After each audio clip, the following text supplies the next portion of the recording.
Bonjour à tous, c'est Jenny Garden, je suis médium énergéticienne et dans ce sens, je réponds à vos questions, celles que vous me posez pendant les séances de médiumnité ou de soins, ou celles que vous me posez via les réseaux ou directement en message privé. Je vous en remercie d'ailleurs. Donc ici, on est avec la question suivante, pourquoi les synchronicités ou heures miroirs continue alors que nous sommes en séparation sur le parcours de flammes jumelles.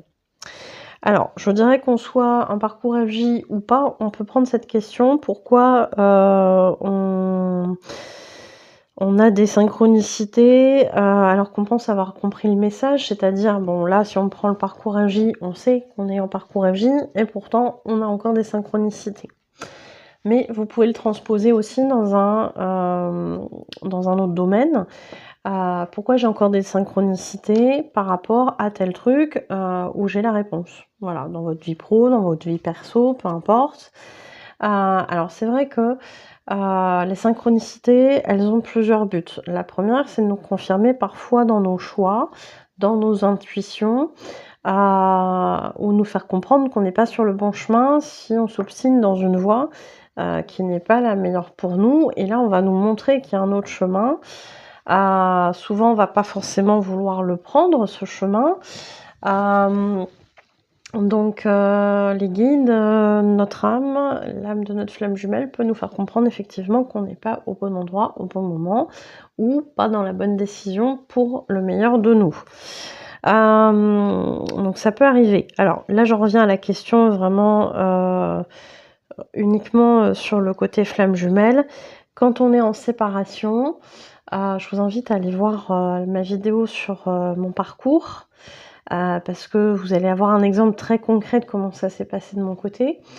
Quand on est en séparation, on n'est pas forcément dans de bonnes énergies, puisque on va être dans la peine, dans la douleur, ou du moins au début, dans le manque, etc. Et souvent, ce qui se passe, c'est qu'on se dit mes flûtes, c'est trop souffrant, j'en veux plus de ce lien, ça m'arrangerait bien de n'avoir jamais connu l'autre, etc., etc., etc. Peut-être même qu'on peut être dans le déni de ce qu'on ressent et de s'avouer qu'effectivement on a eu des sentiments très forts pour cette personne et de se dire mais je veux plus en entendre parler, etc. Ça peut arriver. Et pourquoi on nous matraque, je pense que le mot est plutôt bien adapté, de synchronicité dans ces moments de séparation, dans ces moments de souffrance, tout simplement pour qu'on n'oublie pas notre FJ. Alors, bien sûr qu'on ne l'oublie pas, mais on nous rappelle, on nous dit, oublie pas la finalité, oublie pas que l'autre est là. Ça peut être aussi une forme de soutien de l'âme de votre flamme jumelle, qui vient vous montrer, en fait, via des synchronicités, un peu comme des coucous, en disant « T'as vu, je suis là, oublie pas que je suis là. Même si dans la matière, il se passe rien, mon énergie est avec toi. » C'est un soutien. Et effectivement, plus vous allez lutter contre ce lien, plus vous allez avoir des synchronicités qui vont venir à vous, jusqu'à un point où même ça peut devenir insupportable, douloureux, etc. Mais pourquoi c'est là? Tout simplement pour nous rappeler que ce lien existe, que c'est un lien d'amour et qu'en aucun cas il est bon pour nous de lutter contre ce lien d'amour. Puisque si on décrète que la meilleure des choses, parce que ça nous fait souffrir, c'est d'occulter sa flamme jumelle, et du coup le lien qui va avec, en fait on se coupe de l'amour. Et si on se coupe de l'amour, on se coupe de l'abondance. Donc même si, à l'avenir, et vous ne savez pas de quoi il en sera fait, bien évidemment, peut-être qu'effectivement vous ne vous retrouverez pas dans cette incarnation avec votre flamme jumelle, peut-être qu'il n'y aura pas cette notion de couple, c'est pas grave, mais ne vous coupez pas du lien. Le lien est nourrissant, le lien entre vous est un lien d'amour, qu'il y ait effectivement cet amour concrétisé dans la matière par le biais d'un couple ou pas. Je rappelle que les flammes jumelles ne sont pas forcément des couples sentimentaux, On peut avoir une amitié, on peut avoir un projet avec notre flamme jumelle, une mission commune qui va faire que, effectivement, on va être en contact, on va travailler ensemble sur des choses, mais ça ne sera pas forcément la finalité pour tout le monde d'être en couple avec cette flamme jumelle. Et il y a vraiment cette notion de le comprendre et de ne pas se couper de cet amour-là. Parce que cet amour, on a tous le droit à ça. Et si vous êtes dans le refus de cet amour, qui est puissant, entre deux flammes jumelles, bah vous êtes dans le refus de tout ce qui peut vous arriver de mieux dans votre vie. Et ça, effectivement, je l'ai aussi expérimenté. Et je me suis dit, ok, il fait sa vie dans la matière, je fais ma vie dans la matière.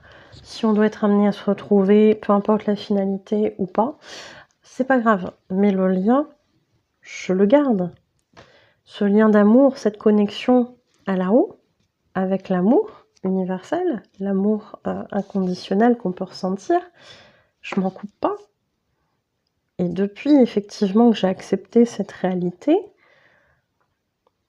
je peux dire que effectivement, je suis plutôt dans l'abondance dans ma vie. Je vais pas me plaindre hein, par rapport à avant. Il y a quand même beaucoup moins de blocage. Il y a quand même beaucoup plus de fluidité. Il y a quand même beaucoup plus d'amour tout court, de bien-être, etc. Et quand on est dans le refus de ses sentiments pour l'autre, et on ne parle pas forcément de sentiments amoureux, mais tout simplement de dire « Ok, cet autre a été important dans ma vie », c'est une réalité, on ne refait pas le passé, même s'il y a eu des choses souffrantes après.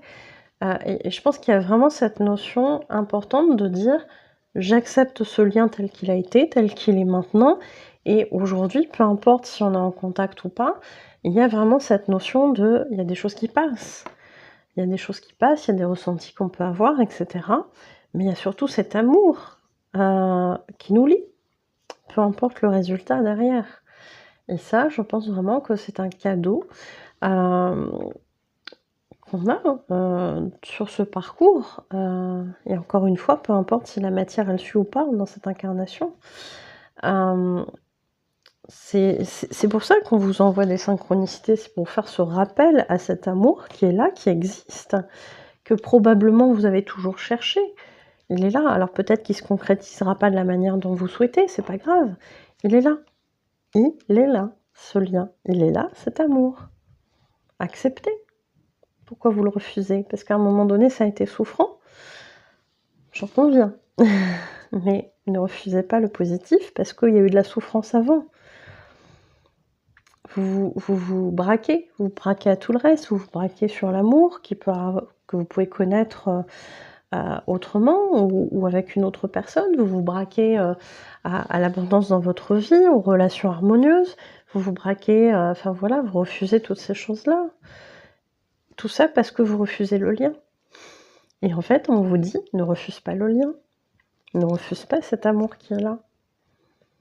Je sais pas si c'est plus clair. Alors, c'est sûr que au début, ça va être souffrant d'avoir ces rappels-là. Mais vous verrez qu'au fur et à mesure de les avoir, au fur et à mesure de vos guérisons, vous n'allez plus être en souffrance avec ces synchronicités. Parfois même, ça va vous faire rire. Vous allez dire « Ah, ça fait longtemps. Ah, tiens, c'est rigolo, cette synchronicité-là, on me l'avait jamais faite. Ok, je me marre. » Et ça sera plus souffrant parce que ça vous ramènera plus au manque de l'autre, puisque l'autre est toujours là, via le lien, tout simplement. Je sais pas ce que je peux dire de plus, j'espère que ça vous aura aidé. Et puis, je vous remercie de m'avoir écouté, je vous souhaite une belle journée ou une belle soirée, et je vous dis à bientôt. Prenez soin de vous.